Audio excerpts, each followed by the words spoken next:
اعوذ باللہ من الشیطان الرجیم ان اللہ اشتری من المؤمنین انفسهم واموالهم بان لهم الجنہ یقاتلون فی سبیل اللہ فیقتلون ویقتلون وعدا علیہ حقا فی التوراۃ والانجیل والقرآن ومن اوفى بعهده من الله فاستبشروا ببيعكم الذي بايعتم به وذلك هو الفوز العظيم صدق اللہ العظیم۔ اللہ کے نام سے جو بے انتہا مہربان اور رحم فرمانے والا ہے۔ حقیقت یہ ہے کہ اللہ نے مومنوں سے ان کے نفس اور ان کے مال جنت کے بدلے خرید لیے ہیں۔ وہ اللہ کی راہ میں لڑتے اور مارتے اور مرتے ہیں۔ ان سے جنت کا وعدہ اللہ کے ذمے ایک پختہ وعدہ ہے توریت اور انجیل اور قرآن میں۔ اور کون ہے جو اللہ سے بڑھ کر اپنے عہد کا پورا کرنے والا ہو؟ پس خوشیاں مناؤ اپنے سودے پر جو تم نے خدا سے چکا لیا ہے، یہی سب سے بڑی کامیابی ہے۔ محترم حضرات، میں نے ابھی آپ کے سامنے سورہ التوبہ کے 14ویں رکوع کی پہلی آیت کی تلاوت کی اور اس کا ترجمہ آپ کے سامنے پیش کیا۔ اس سے پہلے آپ جانتے ہیں کہ جنگ تبوک کو جا رہے تھے اور منافقین بہانے بنا رہے تھے، کمزور ایمان والے بھی کچھ بہانے بنا چکے تھے، اور اللہ کے رسول صلی اللہ علیہ وسلم تبوک جا کر جیت کر واپس آئے، کیونکہ روم نے اپنی فوجیں ہٹا لی تھیں۔ آنے کے بعد لوگوں کا معذرت کا سلسلہ شروع ہوا، تو اس میں کچھ لوگ ایسے تھے، 7 لوگ جو صحابہ تھے، ان کو محسوس ہوا کہ ہم نے غلطی کی ہے، تو انہوں نے خود اپنے آپ کو جو ایسے پلر ستونوں سے باندھ لیا اور کہا کہ جب تک اللہ اس کا رسول ہم کو معاف نہیں کرتا، ہم جو ہے نا یہاں سے نہیں ہٹیں گے۔ تو ایک دن اللہ کے رسول صلی اللہ علیہ وسلم نے کہا کہ ان کی معافی ہو گئی ہے، اب یہ آزاد ہیں۔ اور اس کے علاوہ بھی اور 3 ساتھیوں کا قصہ ہے جو انشاءاللہ آئے گا، لیکن اس پوری حقیقت میں یہ بتایا گیا کہ ایمان کس کو کہتے ہیں۔ یہ جو منافق بنتے ہیں یا کمزور ایمان ہوتا ہے تو کیا ہے، اور سچی ایمان کیا ہے، اس کی تشریح کی گئی۔ فرمایا گیا ان اللہ اشتری من المؤمنین انفسهم واموالهم بان لهم الجنہ۔ حقیقت یہ ہے کہ اللہ تبارک و تعالیٰ نے مومنوں سے ان کے جان اور مال جنت کے بدلے خرید لیے۔ یعنی ایمان کیا ہے؟ ایک سودا ہے، ایک بزنس ہے۔ ایک آدمی نے پیسے دے دیا، بسکٹ خرید لیا، ایک آدمی نے جانور خرید لیا، ایک آدمی نے راشن خرید لیا، پیسے دیا بدلے میں لے لیا۔ اس کو کہتے ہیں خرید و فروخت کرنا، بیع کرنا، تجارت کرنا۔ ایمان بھی تجارت ہے، جیسا نکاح بھی ہے، نکاح میں بھی ایک ایگریمنٹ ہے کہ میں سنبھالوں گا، اس کے بدلے میں عورت کہتی ہے میں پھر تمہارے گھر کی نگرانی کروں گی، تمہارے لیے مجھ سے بچے ہوں گے، یہ سب اس کے اندر ہے۔ لیکن جو ہے نا اس کی ذمہ داری مرد پہ رہے گی، تو یہ ایک ایگریمنٹ رہتا ہے۔ تو ایسا یہ دین میں بھی جو ہے نا ایک ایگریمنٹ ہے، ایک تجارت ہے۔ کیا تجارت ہے؟ کہ اللہ یہ کہتا ہے کہ یہ مال اور جان تمہاری ہے، وہ تم مجھے دے دو تو میں اس کے بدلے میں جنت دوں گا۔ اب دیکھیے شان خداوندی کہ نہ جان ہماری ہے نہ مال ہے، کہ جان ہم نے ڈالے اپنے آپ میں، ہم نہیں، اللہ ہی نہیں دی ہے۔ مال بھی اللہ ہی کا ہے، مگر اللہ تبارک تعالیٰ کہتا ہے کہ مان لو آج سپوز ٹو بھی تمہارا ہے، مان لیا کہ تمہارا ہے، پھر بھی ہم اس کو خریدنا چاہتے ہیں۔ یعنی آپ یہ مال اور جان ہماری مرضی کے مطابق خرچ کرو گے تو تم کو کیا کریں گے ہم؟ جنت۔ عقبہ کے موقع پہ بھی ایک صحابی نے یہی پوچھا تھا جو انصار میں سے تھے، انہوں نے اللہ کے رسول صلی اللہ علیہ وسلم سے کہا کہ ہم آپ کے لیے جان لڑائیں، اسلام کے لیے اتنی قربانیاں، پھر ہمیں کیا ملے گا؟ اللہ کے رسول صلی اللہ علیہ وسلم نے کہا کہ تم کو جنت ملے گی۔ تو یہ جنت ہے۔ تو یہ جان مال ہمارا نہیں ہے، لیکن اللہ کہتا ہے کہ تمہارا ہے، سمجھو اب تمہیں دو۔ جیسا ایک بچہ ہے، بچے کو آپ نے چاکلیٹ دے دیا، اب بچے نے چاکلیٹ لے لیا، پھر کہا میرا بیٹا مجھے چاکلیٹ دیتا ہے کیا؟ تو واپس وہ بچے نے رکھ لیا، تو باپ کو بہت خوشی ہوتی، میرے بیٹے نے مجھے چاکلیٹ دے دیا، گلے سے لگا، حالانکہ چاکلیٹ باپ کا ہی ہے، مگر اس نے جو دیا۔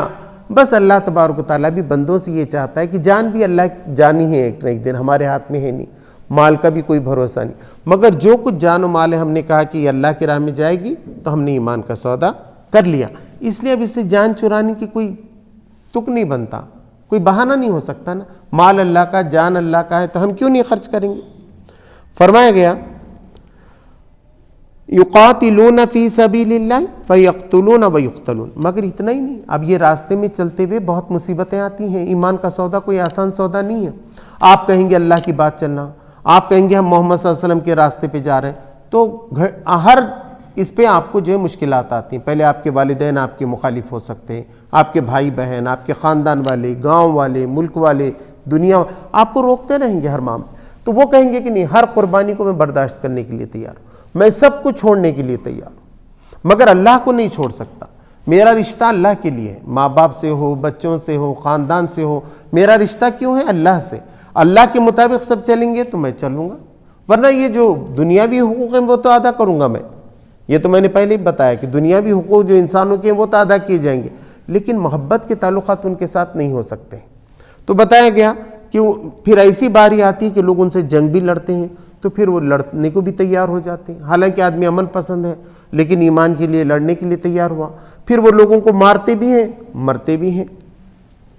وعدن علیہ حقاً فی التوراۃ والانجیل والقرآن، اور اللہ کے ذمے ان کے لیے ایک پختہ وعدہ ہے توریت میں، انجیل میں اور قرآن میں. توریت میں بھی یہی بات تھی، یہودیوں سے بھی یہی کہا گیا تھا، انجیل میں بھی یہی بات ہے، بائبل میں، اولڈ ٹیسٹامنٹ نیو ٹیسٹامنٹ دونوں میں، اور قرآن میں بھی یہ بات کہی گئی. ایسا نہیں کہ یہ آج ہو رہا ہے، پہلے کوئی مسلمانوں سے کوئی الگ وعدہ لیا گیا تھا محمد صلی اللہ علیہ وسلم سے پہلے، بلکہ ساروں کے لیے ایک ہی قاعدہ ہے. تو اس کی واضح مثالیں اس میں بھی تفاسیر میں بھی دی گئی ہیں کہ بائبل میں جو ہے بہت بات لکھی گئی ہے کہ مثلا مبارک ہیں وہ جو راست بازی کے سبب ستائے گئے، کیونکہ آسمان کی بادشاہت انہی کے لیے ہے. یہ متی جو ان کا بائبل کا حصہ ہے اس کے آیتیں. تو بتایا گیا کہ یہ وعدہ قرآن میں بھی تھا، توریت میں بھی تھا، انجیل میں بھی تھا.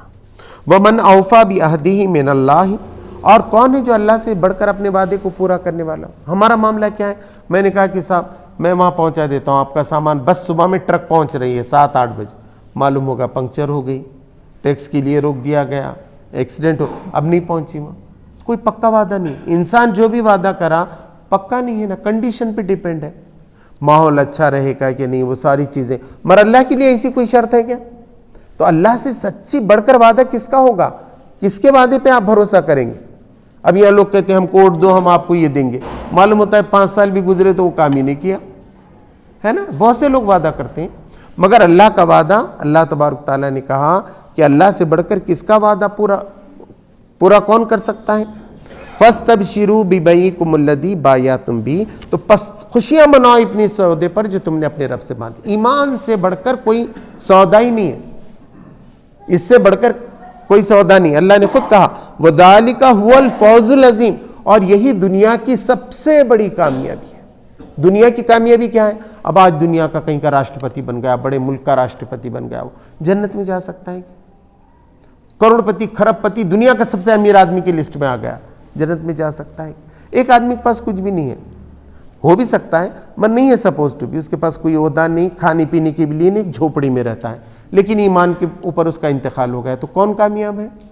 ایمان والا کامیاب، کیونکہ ابدی جنتیں اس کے حصے میں آ گئی، ہمیشہ کی رہنے والی جنت میں آ گئے. بس دنیا میں گھومنے والے. اب یہودیوں کا کیا ہو گیا؟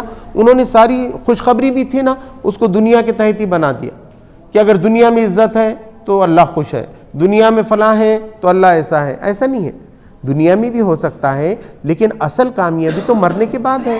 یہ زندگی ہے ہی کتنی، اس میں کیا نعمتیں ملیں گی آپ؟ کتنے دن کی جوانی یہاں کی، اور کتنے دن کے جو طبیعت ٹھیک رہ سکتی ہے، صحت آپ کی اچھی رہ سکتی ہے. اصل کامیابی تو جنت کی کامیابی ہے جس میں ہمیشہ نعمتیں رہیں گی اور ہمیشہ ہمیشہ انسان زندہ رہیں گے. اب ان کی شان کیا ہے مسلمانوں کی؟ کیا ان سے کبھی کوئی غلطی نہیں ہوتی؟ اب جو پہلے غلطیاں بتائی گئیں، جنگ میں جاننے سے جی چرا لیے، یہ کرے، تو تھے صحابہ انہوں نے اپنے آپ کو ستونوں سے باندھ لیا، معافی ہو گئی ان کی. تو فرمایا التائبون، توبہ کرنے والے، بار بار پلٹنے والے. تو گناہ ہو سکتا ہے، نماز چھوٹ سکتی ہے، لیکن اللہ کے آگے توبہ کہ بھئی آج بہت غلطی ہو گئی، میری نماز چھوٹ گئی، ایسا نہیں ہونا تھی. آج میں نے قرآن نہیں پڑھا، اللہ مجھے معاف کر دے، ہے نا. میں نے زکوٰۃ برابر ادا نہیں کی، اللہ معاف کر دے. میں نے نفل نہیں پڑھی، اللہ معاف کر دے. حج نہیں کیا، جو بھی غلطی ہو گئی، نافرمانی کی، گناہ ہو گیا، بار بار اللہ کے پاس. جیسا بچہ لوٹتا ہے، بچے کو کیا ہوتا ہے، دوسرے مارے تو ماں کے پاس جاتا ہے، مگر ماں ہی ماری تو بچہ کیا کرتا ہے، اور جا کے ماں سے لپٹ جاتا ہے. تو آدمی انسان جائے گا کہاں؟ خدا ہی کے پاس جائے گا. خدا سے غلطی ہو گئی ہے تو اللہ تبارک تعالیٰ سے نبی کریم صلی اللہ علیہ وسلم نے پناہ مانگی تھے، اے اللہ میں تجھ سے تیرے غضب کی پناہ مانگتا ہوں. تیرے غضب کی پناہ بھی کس سے مانگوں گا؟ میں تجھی سے مانگوں گا، میں تجھ سے تیرے غضب کی پناہ مانگتا ہوں۔ تو وہ توبہ کرتے ہیں، بار بار پلٹنا۔ تو مسلمانوں کی شان یہ نہیں کہ کبھی ان سے کوئی گناہ ہوتا ہی نہیں، بڑے سے بڑے آدمی سے گناہ ہو سکتا ہے، اور ہاں برا لگتا ہے انسان کو، مگر یہ ان کے شان نہیں ہوتا۔ کوئی آدمی ہے اچھا دین پہ چل رہا تھا اور دھوم دھڑاکے سے اس نے شادی کر دی، تو لوگوں کو لگتا ہے دینی اتنا اچھا آدمی، اس نے بھی ایسا کر دیا کیا؟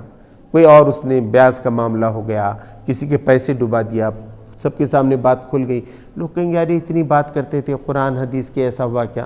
تو تکلیف ہوتی ہے، مگر اللہ تبارک و تعالیٰ کے پاس تو انسان کو معافی کے سوا کوئی چارہ ہے نہیں۔ العابدون، اور وہ عبادت کرنے والے ہوتے ہیں، یعنی اللہ کا ذکر کرتے ہیں، نماز پڑھتے ہیں، روزہ رکھتے ہیں، اللہ کے سارے احکامات کو بجا لاتے ہیں۔ بندگی یعنی غلامی، عبد کہتے ہیں بندے کو، جیسا غلام ہر بات سنتا ہے مالک کی، بندہ بھی جو ہے اپنے خدا کی بات سنتا ہے۔ والحامدون، وہ اللہ کی حمد کرتے ہیں، ہمیشہ اللہ کی تعریف، اللہ کا شکر ہے، اللہ تیرا شکر ہے۔ پانی پیا تو کہا الحمدللہ، اور کھانا کھایا تو اس پہ اللہ کا شکر ادا کیا، استنجا کو جا کر آیا وہاں بھی اللہ کا شکر ادا کیا کہ اللہ تو نے تکلیف سے مجھے نجات دی۔ ہر وقت اللہ کا شکر، اس کی حمد ان کی زبان پہ رہتی ہے، اللہ کی تعریف کہ کتنے شان والا آدمی ہے، کیسے اس نے نعمتیں دی، کیسے سورج اور چاند کو نکال رہا ہے، ہر وقت ہم۔ السائحون، یہ سیاحت سے ہے اور اس کے معنی گھومنے پھرنے کے ہیں، اور گھومنے پھرنے سے مراد اللہ کے لیے چلنا، اللہ کے لیے دعوت کے کام کے لیے جانا۔ کسی ایسے رفیق سے ملاقات، ایک مرتبہ ایک شخص ایسی دینی ملاقات کے لیے جا رہا تھا تو فرشتہ آیا، اس نے پوچھا تم وہ صاحب سے ملنے جا رہے ہو تمہارے دوست سے، تو کیا پیسوں کا معاملہ ہے، کچھ لینا دینا؟ اس نے کہا کہ نہیں، کوئی پیسوں کا معاملہ نہیں۔ کہا آپ کی کوئی رشتہ داری ہے؟ کہا کہ رشتہ داری بھی نہیں۔ کیوں؟ تو بولے میں صرف اللہ کے لیے ملنے جا رہا ہوں، وہ بھی دین کا کام کرتے ہیں، میں بھی دین کا کام کرتا ہوں، اس لیے ملنا چاہ رہا ہوں۔ بس فرشتے نے کہا تمہیں جنت کی بشارت ہے۔ تو یہ گھومنا اور دیکھنے کے لیے جانا، اگر تجارت بھی کرنا ہے، اسلامی تجارت کرنا ہے، اس کے لیے گھومنا، یہ بھی عبادت میں آئے۔ اور دیکھنے کے لیے جانا کہ بھئی اب لوط علیہ السلام کی قوم کہاں تھی، یا ابراہیم علیہ السلام کہاں تھے، اب یہ دیکھنا ہے آپ کو، سمود کہاں تھے، عاد کہاں تھے، سلیمان علیہ السلام کہاں تھے، مریم علیہ السلام نے اعتکاف کہاں کیا تھا، وہ سارے مقامات ہیں۔ اگر آدمی یہ دیکھنے کے لیے بھی جا رہا ہے کہ اس کا ایمان پختہ ہوگا اور یہ ساری چیزوں کو دیکھے گا، یہ بھی عبادت میں شروع۔ کچھ لوگوں نے اس کا ترجمہ جو ہے نا صائمات سے کیا ہے، یعنی صائمون، روزہ رکھنے والے۔ تو ایک مطلب اس کا روزہ رکھنے سے بھی نکل سکتا ہے، لیکن مفسرین نے لکھا ہے زیادہ ترجیح یہ ہے، ہم دیتے ہیں اس بات پہ، کہ دوڑ دھوپ کرنے والے، اللہ کے لیے گردش کرنے والے، ہر ایک کو جا کر بتانے والے کہ دیکھو خدا اس شان کا ہوتا ہے، توبہ کرو، عبادت کرو، اس کی حمد کرو، یہ بتانے کے لیے وہ دوڑ دھوپ کرتے ہیں۔ الراکعون الساجدون، پھر نماز پڑھتے ہیں، اس میں کہا گیا کہ وہ رکوع کرنے والے ہوتے ہیں، وہ سجدہ کرنے والے۔ اور رکوع سے مراد صرف یہ نہیں کہ گھٹنوں پہ رکھ کے آپ نے کہا، رکوع کے معنی ہے جھک جانا، اللہ کی بات مان لینا۔ سجدہ ہے یعنی یہ پیشانی جو سب سے اوپر رہتی ہے، یہیں عقل رہتی ہے۔ انسان کے ہاتھ کٹ گئے تو کچھ نہیں ہوتا، پیٹ کٹ گئے تو بھی کچھ نہیں ہوتا، نابینا ہو گیا تو بھی کچھ نہیں ہوتا، لیکن اس کی عقل خراب ہوگی تو پورا جسم اچھا رہے گی بھی خراب۔ اور عقل کب خراب ہوتی؟ جب آدمی خدا کو نہیں پہچانتا۔ تو جب ہم خدا کو پہچان رہے ہیں تو اس کا شکر یہ ہے کہ یہ سر اللہ کے آگے ایسا ڈالا جائے جہاں ہمارے پیر کے تلوے لگتے ہیں۔ انکساری کی آخری حد ہے، عاجزی کی آخری حد ہے۔ تو بندہ اپنے آپ کو ہم خدا کے آگے ڈالتے تھے، اللہ تیرے سوا کوئی نہیں، میں تو سجدہ کرتا ہوں، اس لیے اللہ کے سوا کسی اور کے لیے سجدہ نہیں کیا جا سکتا۔ تو کہا گیا کہ وہ سجدہ کرنے والے۔ والآمرون بالمعروف والناہون عن المنکر، یہ تو سارے انفرادی کام تھے جو کرنے کے لیے کہا ان کا مل جل کر بھی ایک کام کرنا ہے، وہ یہ ہے لوگوں کو نیکی کا حکم دیتے رہنا، لوگوں کو بتانا کہ تم نیک کام کرو، اچھے کام کرو، بار بار لوگوں کو تلقین کرنا، سمجھانا، یہ کام وہ کرتے ہیں۔ والناہون عن المنکر، اور برائی سے روکتے ہیں، نفرت مت پھیلاؤ، فساد مت کرو، وہ آڑ بنتے ہیں، لوگوں کو برائی سے روکتے ہیں۔ کبھی کبھی ہم نیکی کی تعلیم دیتے ہیں، برائی سے نہیں روکتے، برائی سے روکنا بھی چاہیے۔ جیسے آگے بھی آ رہا ہے کہ نبی کریم صلی اللہ علیہ وسلم پہ جو کہا گیا کہ اللہ تمہیں معاف کرے کہ تم نے ان کو کیوں رخصت دے دی، تو یہاں بھی ایسی ہے، جو لوگ اپنے تقاضے پورے نہیں کر رہے ان کو سمجھانا بھی چاہیے، ان کو برائی سے روکنا بھی چاہیے، اچھائی کی طرف لانے کی کوشش کرنا چاہیے۔ والحافظون لحدود اللہ، اور اللہ کے حدود کی حفاظت کرتے ہیں، یعنی وراثت کی تقسیم دیتے ہیں، حلال حرام کا خیال رکھتے ہیں، رشتہ داریوں کا بھی حق ادا کرتے ہیں، اور جو بھی حدود ہے اللہ کے، چوری کرنے کا ہے، یہ ہے، اس سب سے وہ بچتے ہیں۔ اللہ نے جو حدود یعنی لیمٹس بنا دیے ہیں اس کی حفاظت کرتے ہیں۔ وبشر المومنین، تو اے نبی کریم صلی اللہ علیہ وسلم ایسے مومنوں کو جنت کی بشارت دے دو، یہ جنتی ہیں، اب اتنا سب کریں گے تو جنت ہے۔ یہ منافقین کی صفت نہیں ہے، یہ مومنین کی فقہ ہے۔ اب اس کے بعد یہ بات بتائی گئی، ما کان للنبی والذین آمنوا ان یستغفروا للمشرکین ولو کانوا اولی القربى من بعد ما تبین لهم انہم اصحاب الجحیم۔ یہ نبی کے لیے اور ایمان والوں کے لیے روا نہیں ہے، ان کے شان شان نہیں ہے کہ وہ مشرکین کے لیے مغفرت کی دعا کر لیں، اگرچہ وہ ان کے قریبی ہوں، بیٹے ہوں، باپ ہوں، بھائی ہوں، رشتہ دار ہوں، تب بھی مشرکین کے لیے مغفرت کی دعا نہیں کی جا سکتی۔ من بعد ما تبین لهم، یہ بات ان پہ واضح ہو جائے، انہم اصحاب الجحیم، کیا وہ تو جہنم میں جانے والے، انتقال ہو گیا، انتقال ہونے کے بعد مشرکوں کے لیے دعا نہیں ہے۔ یہ بھی شان ہے، کیونکہ ایک مشرک خدا کا باغی بن کے مرا، اس سے کیا محبت ہو سکتی ہے آپ کو؟ نہیں ہونی چاہیے۔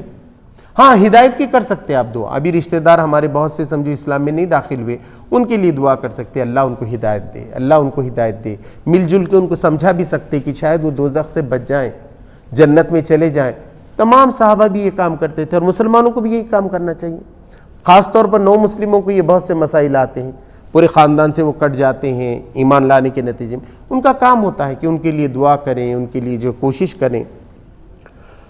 وما کان استغفار ابراہیم لابیہ الا عن موعدۃ وعدہا ایاہ، اور ابراہیم علیہ السلام کا اپنی والد کے لیے استغفار کرنا ایک وعدہ تھا جس کو اس نے پورا کیا۔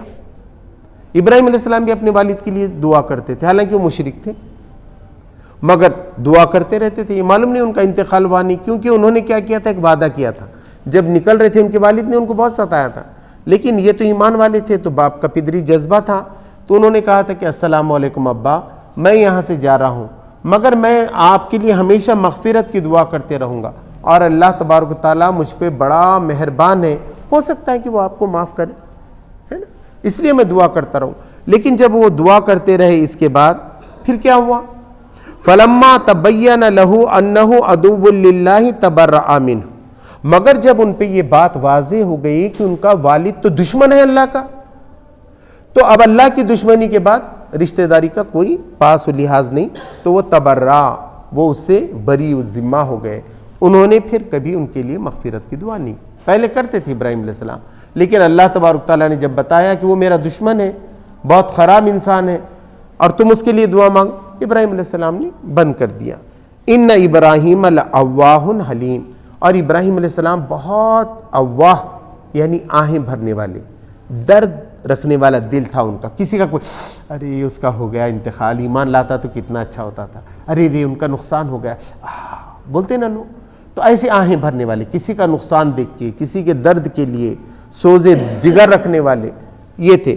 حلیم، اور بردبار تھے، زیادہ غصے میں نہیں آتے تھے، برداشت کرتے تھے آخر تک لوگوں کو، حلم بولتے اس کو، حلم اور بردباری۔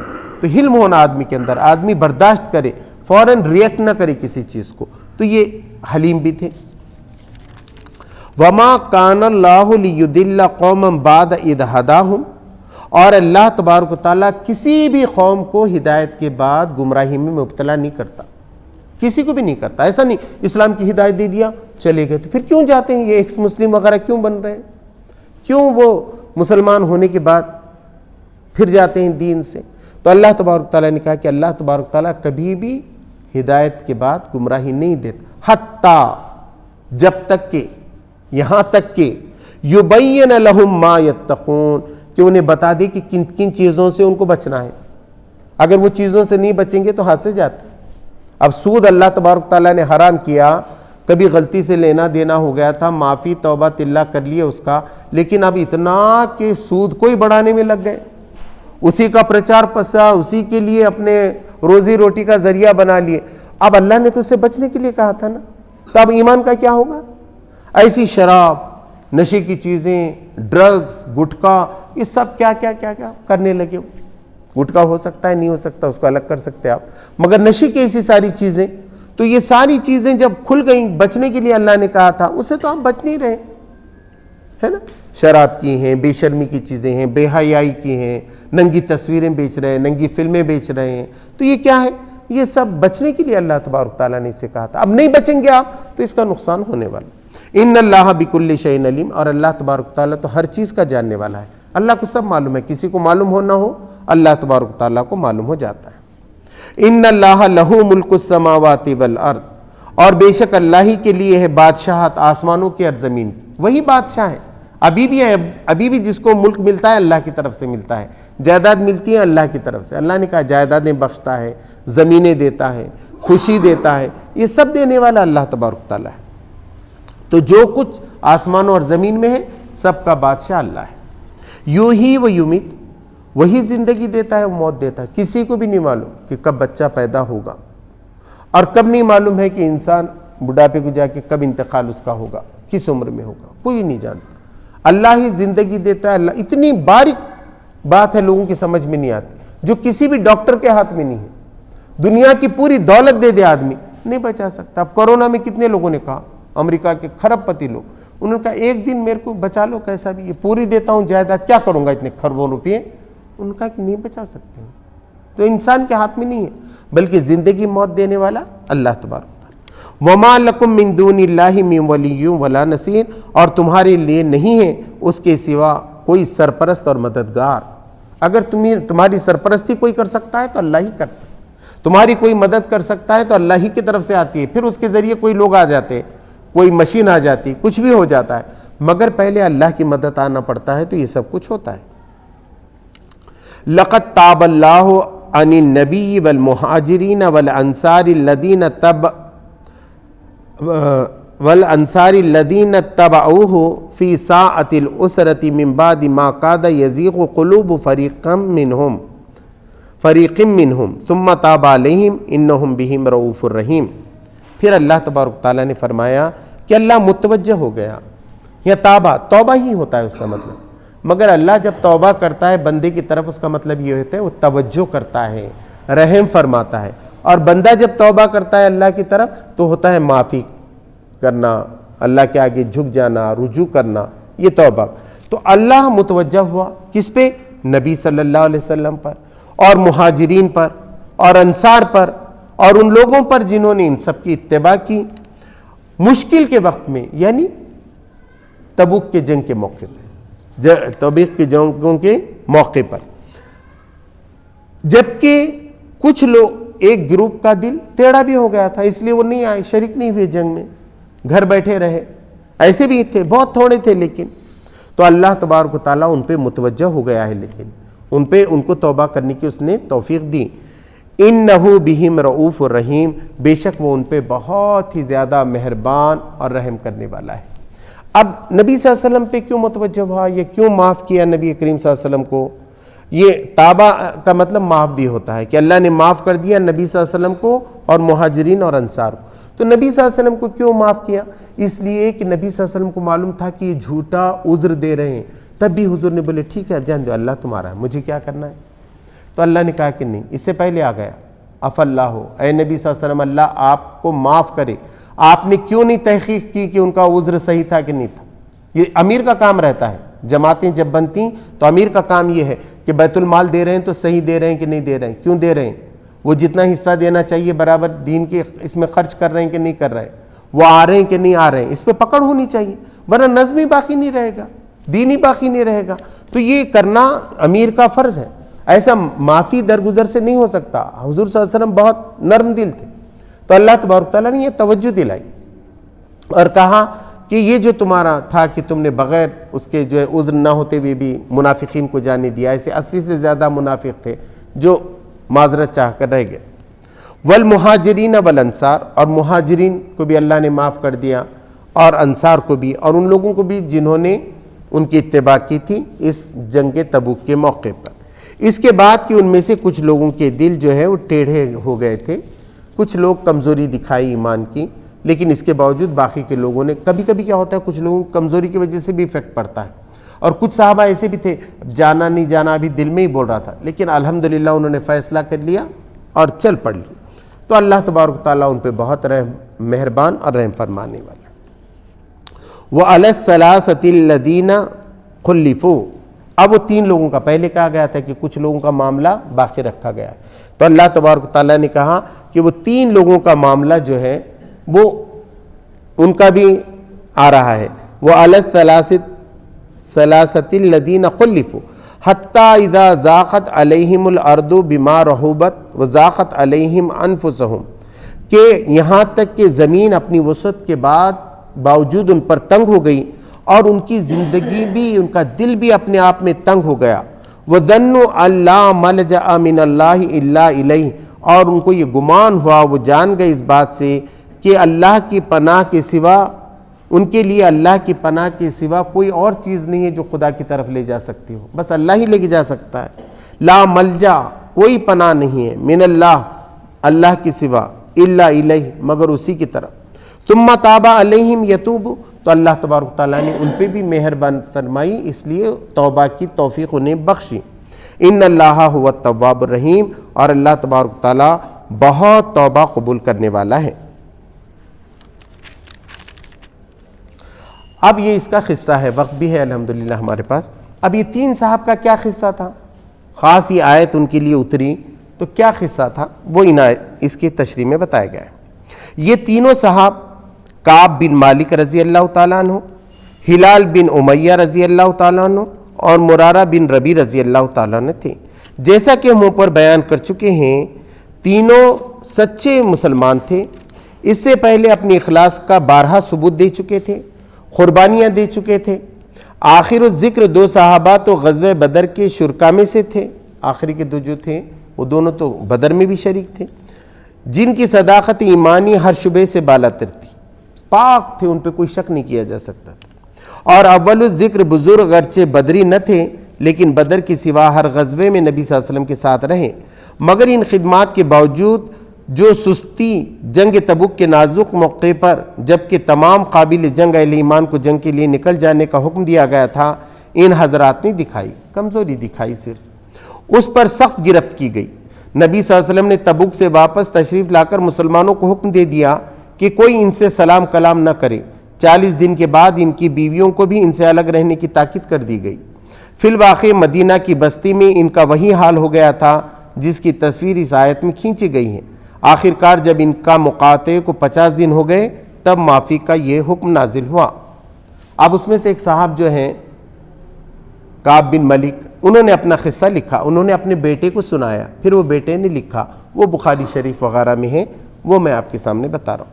ان تینوں صاحبوں میں سے حضرت کعب بن مالک نے اپنا قصہ بہت تفصیل کے ساتھ بیان کیا ہے، جو غایت درجے سبق آموز ہے۔ اس آیت کا منشا سمجھنے کے لیے تو اس میں نہیں دیا گیا ہے، یہ تفہیم القرآن کے اندر ڈیٹیل ہے، تو اس میں یہ بات ہوئی کہ ہوا یہ کہ جب واپس آ گئے تو سب نے آ کر حضور صلی اللہ علیہ وسلم سے معافی مانگی کہ ایسا نہیں، ہمارا عذر تھا، نہیں تو ہم بھی آتے، اتنی بڑی اچھی جنگ تھی، وہ تھی، ایسا 80 لوگ تھے، مگر 3 لوگ یہ جو تھے انہوں نے جا کر اللہ کے رسول صلی اللہ علیہ وسلم سے کہا۔ کعب بن مالک تو کہتے ہیں جب وہ اپنے بیٹے کے پاس، جب بوڑھے ہو گئے تھے آخری میں، نابینا ہو گئے، ان کا بیٹا ان کو نماز کے لیے لے جاتا، تو راستے میں انہوں نے یہ سارا قصہ سنایا اپنے بیٹے کو کہ بیٹے دیکھو ایسا ہوا کہ میں جب نبی صلی اللہ علیہ وسلم کے پاس گیا تو میں بھی جھوٹی بات بتا سکتا تھا اور حضور کو خوش بھی کر سکتا تھا، مگر میرے دل میں آیا کہ اللہ کبھی نہ کبھی ان کو یہ بات بتا دے گا، اس لیے میں نے حضور صلی اللہ علیہ وسلم سے کہا کہ اے حضور صلی اللہ علیہ وسلم، اگر میں آج کوئی غلط بات کہوں تو کل اللہ تم پہ وہ کھول دے گا، اس لیے میں سچی بات بتاتا ہوں، مجھے کوئی بھی عذر نہیں تھا، مجھے کوئی عذر نہیں تھا۔ حضور نے بس اتنا دیکھا ان کو اوپر سے نیچے اور کہا تو نے سچ کہا، اٹھ جا اور انتظار کر اللہ کی توبہ کر، اللہ تیری توبہ قبول کرے۔ تو وہ اٹھ کر آ گئے، بعد میں آئے تو لوگوں نے کہا رے کئی کو بولے ایسا، نبی صلی اللہ علیہ وسلم کا دل دکھ گیا نا، آپ نے بھی کچھ بہانہ، جاؤ اب بھی جاؤ، کم سے کم اب جا کے بولو نہیں میں نے ایسا، گستاخی ہو گئی میرے سے، واقعی میرے اوپر تھا ورنہ میں نہیں آتا تھا کیا؟ تو انہوں نے کہا میں جھوٹ بات نہیں بول سکتا، میں سچی بات بول دیا۔ اور 2 لوگوں نے بولے کہ ان کو معلوم ہو گیا، تو ان کا اور اطمینان ہو گیا کہ چلو ہم 3 تو ہیں کم سے کم۔ اب 3 ہوتے کے ساتھ ان کو کہا گیا اپنے اپنے گھروں میں رہنا تھا اور بس اکیلے رہو اپنا۔ اب وہ 2 تو جو تھے ذرا بزرگ تھے تو وہ اپنے گھروں میں نماز پڑھنے لگے، اب یہ کعب بن ملک جو ہے وہ آتے تھے اور نماز کے لیے آتے، کوئی مسلمان ان سے سلام نہیں کرتا تھا۔ حضور کو بھی وہ بولتے تھے السلام علیکم اور سوچتے تھے حضور کا ہونٹ ہلے گا، نہیں ہلتا تھا۔ اب اس کے بعد بڑے پریشان ہو گئے، کوئی ان سے خرید و فروخت نہیں کر رہا، آ رہا نہیں، گھر میں بھی اب پریشان ہو گئے۔ یہ سب سے بڑا دکھ رہتا ہے کہ انسان سے کوئی بات ہی نہیں کرے، بائیکاٹ۔ مسلمانوں کو بھی ایک زمانے میں کیا گیا تھا مکہ میں، یہاں یہ تینوں کے ساتھ ہوا ایسا۔ اب تینوں پریشان ہو گئے کیا کرنا چاہیے، تو سمجھ ہی میں نہیں آ رہا۔ جا کے دیکھتے تھے، یہ نماز کو بھی جاتے تھے، جماعت کے ساتھ نماز بھی پڑھتے تھے، تو کوئی روکتا نہیں تھا۔ تو یہ دیکھتے تھے نماز پڑھتے وقت کہ حضور مجھے دیکھ رہے ہیں کہ نہیں، تو نہیں، مگر یہ بھی ذرا کنکیوں سے دیکھے تو معلوم ہوتا تھا جب یہ نماز پڑھ رہے ہیں جب حضور دیکھتے تھے، اور جیسے یہ سلام پھیرے حضور ادھر منہ کر لیتے تھے، تو ان کو بہت برا دکھا، پھر واپس آ گئے۔ ایسا ہوتے ہوتے ایک دن نہیں رہ گیا تو اپنے چچیرے بھائی تھے، چچیرے بھائی کے گھر میں کود گئے، کود کے جا کے ان سے بولے تیرے کو نہیں معلوم میں تیرا چچیرا بھائی ہوں، میں اتنے جنگ میں شریک رہا، مخلص ہوں، کیا تجھے نہیں معلوم؟ تو انہوں نے صرف اتنا کہا اللہ اس کے رسول بہتر جانتے۔ بولتے ان کی پریشانی شروع ہو گئی۔ ایسی حالات تھے جس میں یہ سب گزرا۔ پھر کیا ہوا، 40 دن تک ایسا ہوا۔ 40 دن کے بعد کیا ہوا، ایک آدمی آیا اور اس نے کہا ان سے کہ تمہاری بیوی سے بھی تم الگ رہو۔ تو بولے طلاق دے دوں کیا؟ تو انہوں نے کہا کہ نہیں، طلاق نہیں دینا ہے، الگ رہنا ہے۔ تو انہوں نے بیوی کو فوراً بولے جاؤ تم اپنے میکے چلے جاؤ۔ اب بیوی بھی چلے گئی، اب گھر میں کوئی نہیں، اکیلے۔ اب یہ گھر میں رو رہے، گڑ گڑا رہے، اب جانا بھی نہیں دل بول رہا مسجد کو، گھر میں ہی نماز پڑھ رہے، چھت پہ جا رہے، اوپر آ رہے، بس دن رات اللہ کی طرف توجہ کہ اللہ تو ہی معاف کرنے والا ہے، اس کو بولتے توجہ دے۔ پھر آخری میں 50 دن کے بعد ایک دن فجر کی نماز پڑھ کے بیٹھے تھے کہ ادھر سے آواز آئی مبارک کعب بن مالک، اللہ نے معاف کر دیا۔ بس انہوں سجدے میں پڑ گئے، بہت روئے، اور سیدھا پھر مسجد کو گئے اور اللہ کے رسول صلی اللہ علیہ وسلم کو بولے کہ یہ سب میرے مال کی وجہ سے ہو گیا، تو میں اپنا پورا مال اللہ کی راہ میں دیتا ہوں۔ انہوں نے کہا کہ نہیں، کچھ اپنے لیے رکھ لو۔ کہا کہ بھئی خیبر کی جو میری پراپرٹی ہے اس کو رکھ کے باقی میں سب جو ہے نا اب اللہ کی راہ میں دیتا ہوں۔ انہوں نے قبول کیا۔ دوسرے 2 لوگوں کے تو یہ تھا کہ ان کی بیویاں بہت بوڑھی ہو گئی تھیں، خدمت کے لیے کوئی تھا نہیں، انہوں نے حضور سے کہا تو حضور نے ان کی بیویوں کو بھی اجازت دے دی تھی کہ ٹھیک ہے ساتھ رہو لیکن تعلق نہیں رکھنا ہے بس۔ تو یہ ایسا ہوا۔ تو اس میں ایک شان ہے کہ کیسی شان تھی، جب پورے مسلمانوں کو بولے تو جان سے زیادہ مسلمان کا تو کیا ہے، آئینہ ہے، مگر جب حضور نے بولے تو کوئی نے بات نہیں کی، اور حضور نے بھی سزا دیے تو مسکراتے ہوئے، ایسا نفرت نہیں تھی اس کے اندر، محبت تھی۔ انہوں نے بھی جو حضور کی بات مانی اس میں بھی ایک شان ہے۔ اس کے اندر اور ایک کام ایسا ہوا ان کے ساتھ کہ ایک دن ایسا بازار سے جا رہے تھے تو غسان کے بادشاہ نے ان کو خط لکھ دیا کہ معلوم ہوا آپ کے صاحب آپ سے ناراض ہیں، وہ آپ کی قدر نہیں جانتے، آپ ہمارے پاس آ گئے تو ہم آپ کی قدر کریں گے، یعنی اچھے منصب دیں گے آپ۔ کافر لکھ رہے۔ انہوں نے بولے یہ ایک نیا فتنہ پیدا ہو گیا، جا کے سیدھا چولہے میں ڈال دیا کاغذ، ہے نا۔ یہاں کیا ہوتا ہے، پارٹی بدلے، میرے کو پارٹی بدلے، میں چلا دوسری پارٹی میں۔ انہیں بولتا آؤ تمہارے کو تو گرہ منتری بنا دیتے، چلا انہیں گرہ منتری بننے کے لیے، ہے نا۔ مگر جو حضور صلی اللہ علیہ وسلم کا پکا چاہنے والا ہے وہ یہ کام کر سکتا ہے کیا؟ گناہ کے کام کر سکتا ہے کیا؟ غلط پارٹیوں میں جا سکتا ہے کیا؟ وہ تو اللہ کے دین کے لیے جدوجہد کرتا رہے۔ وہ کہے گا کہ مجھے کیا رضا چاہیے، مجھے صرف اللہ اس کے رسول کی رضا جو ہے چاہیے۔ تو یہاں پر الحمدللہ ہمارا یہ 14واں رکوع ختم ہوا ہے۔ اللہ تبارک تعالیٰ سے دعا ہے کہ وہ بھی ہم کو سچی پکی توبہ کرنے کی توفیق عطا فرمائے۔ الحمدللہ رب العالمین، اللہم صلی علی محمد وعلی آل محمد بارک وسلم۔ ربنا آتنا فی الدنیا حسنہ وفی الآخرۃ حسنہ وقنا عذاب النار۔ سبحان ربک رب العزۃ عما یصفون وسلام علی المرسلین والحمدللہ رب العالمین۔